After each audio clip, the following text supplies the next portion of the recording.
What is going on, YouTube? Johnson's Logic back with another video.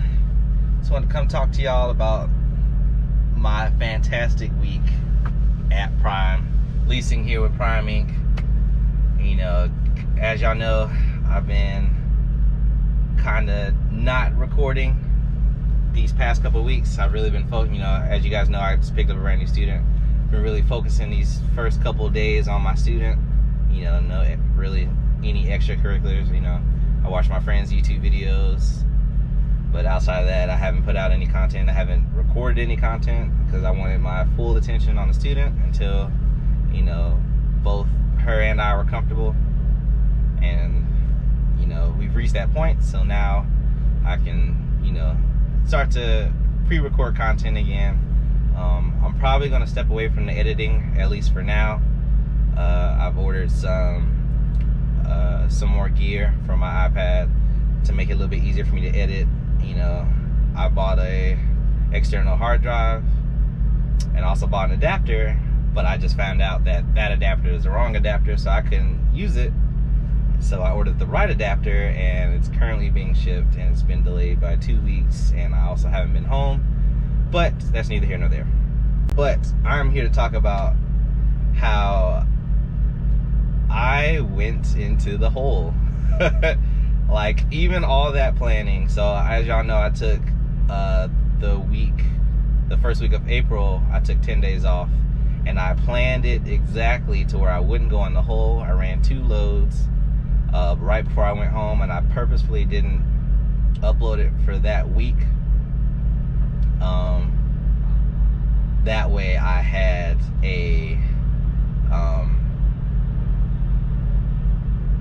I had payments to cover, or I had loads to cover that payment week that I was going to be off.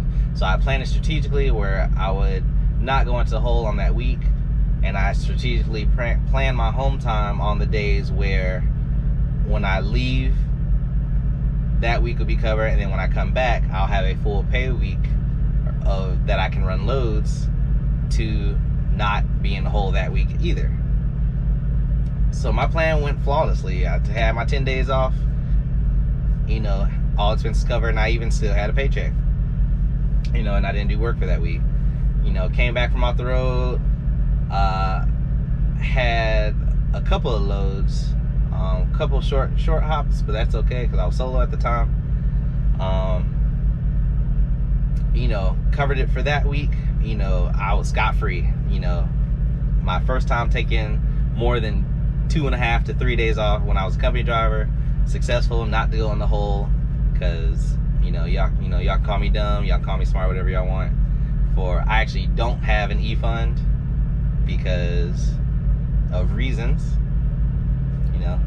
Still have my own trade secrets. But because I don't have an e-fund, that's how I planned in my head to not go into the hole, and it worked perfectly. So week of vacation, no hole. Week after vacation, no hole. I remember getting a load picking up from North Carolina, going to St. Louis, Missouri. I delivered on a Friday morning, and I remember getting there. Yeah, I remember getting there at midnight, the midnight before my appointment on Friday. And I checked in early, and they were like, "Oh, we'll call you as soon as we get a door." I'm like, "Okay, cool. I'm early. I'm down the street from the terminal. I should be able to get something out here in the morning." I let my night dispatcher know, like, "Hey, they said they're gonna try and get me in early." Big mistake. Never do that. They're like, "Okay, just keep us posted," which is the perfect response in case something like that happens, and this is what happened. So got there at midnight, checked in. It's like, "Yeah, we'll give you a call. Give us about 30 minutes to an hour." So I gave them a solid 23 minutes until I fell asleep, and which, don't get ahead of me. They didn't call in that hour to 2 hours. They actually didn't call me until an hour before my appointment time, and then they gave me a door. So I was still justified. So I actually fell asleep. Woke up to the phone call like, "Hey, here's your door, come on in." I'm like, "Oh, okay, perfect." checked the time, realized I've been asleep for 7 hours, so I mean, it is what it is. Got into that door, got unloaded. That took about 2 hours. So at this point, it was about 9:30 in the morning. You know, luckily, you know, got out that door, went back to the staging area and just parked there. Got in touch with my dispatcher, like, hey, you know, what do you guys have? And also, if you guys don't have anything, you know, I can just go ahead and come to the yard because I have a package waiting for me. You know, I've been waiting to pick up that package for 2 weeks. So I was like, I have a package in, you know, my mailbox at the terminal. I can just swing by the terminal. If you have anything going through the terminal that I can just grab, you know, from here or somewhere around here. So about an hour and 45 minutes go by, and then I get a message back. It's like, hey, we don't have anything, you know, going through the terminal. However, there's one load in St. Louis that I can put you on. The only downside, it doesn't pick up until Sunday night, and it delivers to New Jersey. Now, with everything that was going on, ain't no way I'm going to New Jersey. And two, this was Friday morning. So I had to sit in St. Louis from Friday morning until Sunday night to where I could pick up from that receiver. And I don't know about y'all, but that wasn't happening. Also, that same weekend, so I was there at St. Louis that Friday. That next day, that Saturday, the 18th, was my birthday.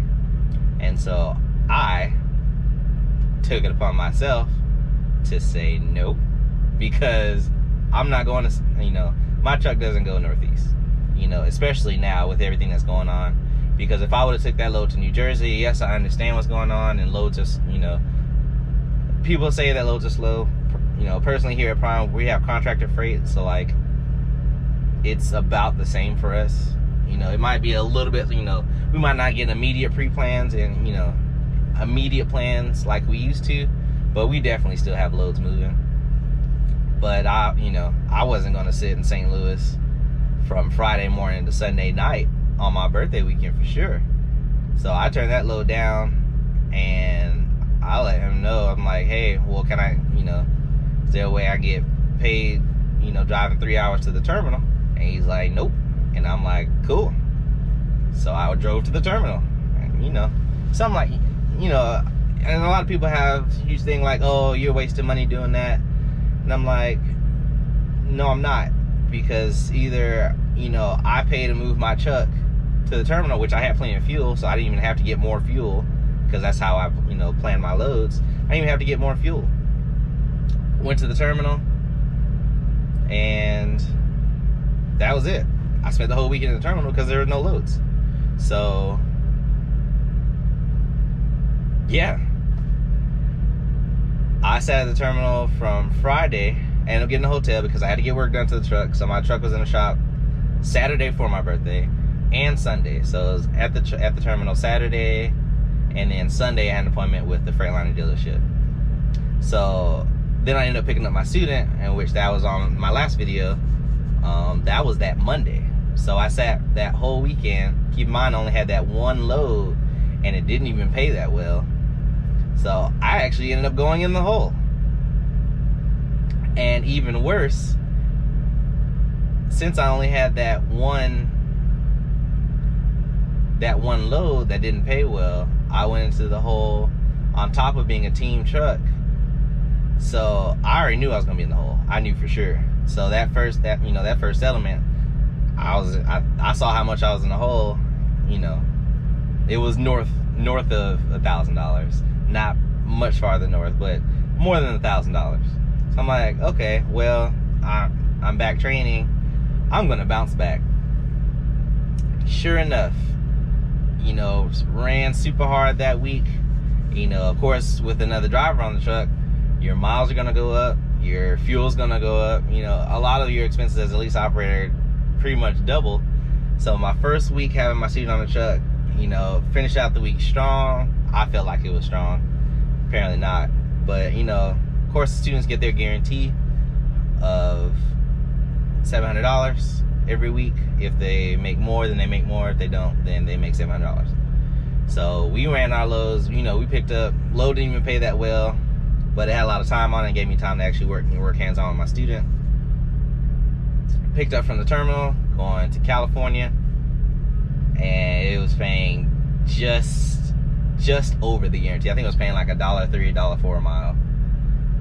But it had a lot of time where I could work with my student, and then it ended up being messed up because Prime set the appointment for Saturday, and you know, we picked up that load Tuesday. That appointment was set for Saturday morning at 7:30, and we ended up getting to California Friday morning, even on solo driving. We ended up getting there that Friday morning, or that Friday afternoon, and we got there. We spent the night there until Saturday, got up, drove the last 18 miles to the receiver, went in, checked in 7 a.m., 30 minutes early for our appointment, feeling real good. Walk up to the guard shack, says, hey, you guys are a day early, you guys don't deliver until Sunday. So we get a whole day off of schedule.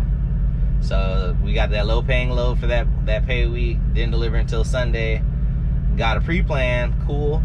It was a California run, so that was cool, but it didn't pick up until Monday night, or Monday afternoon. So I'm like, okay, cool, Monday afternoon. Actually, when they first dispatched it, it didn't have any appointment times on it. So I'm like, okay. But Rhodesys already told me that I needed to,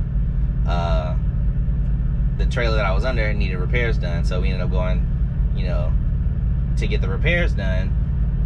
And that took all of 17 minutes, you know, and I'm going back and forth in the weekend dispatch, like waiting on appointment times, what's going on, no response. I finally get a response, you're not gonna be able to pick up until tomorrow night. So I'm like, great.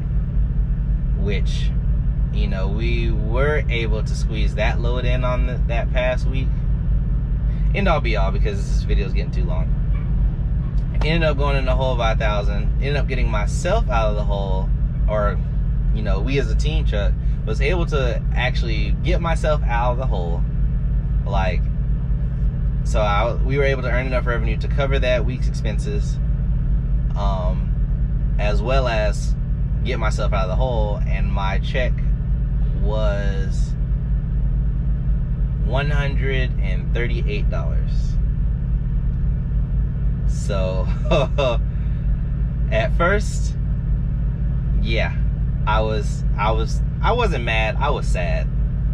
I wasn't really mad, but after seeing it, I got really happy, because not only did I cover, you know, the almost doubled expenses from having a student, but I also earned enough revenue to cover the last $1,000 that I already owed Prime, and still came out to having something of a check. So that's great for me. And of course, being the amazing fleet manager that I have, this week's check, or this week's revenue so far, because I keep track of every load, you know, via the spreadsheet that I've created, this week is shaping out to be a great catch-up week. So I'm definitely looking forward to it. But yeah, that hole is serious. Like, I can only imagine if I was still a solo driver and like having to work my way out of that hole as a solo driver. It probably would have taken, you know, a week and a half to 2 weeks, to maybe even 3 weeks. But you know, I kind of caught myself a little break because I have a student. So I'm a team truck, so yeah, I earn a little bit more than a solo driver because I have 2 full-blown drivers on the truck. But you know, but at least, you know, it happens. You're not guaranteed to check every week, and I knew that coming in. So that was actually a breath of fresh air, because now I get to experience it, and now I have a better understanding of how to avoid it. And that to me is what's gonna make me a great owner-operator one day. Because like I tell you, I feel like I tell y'all in every video, one day I'm going to own a Volvo, and I'm going to be able to run that truck as efficiently, if not more efficiently, than I run my current truck. And that's what I look forward to one day.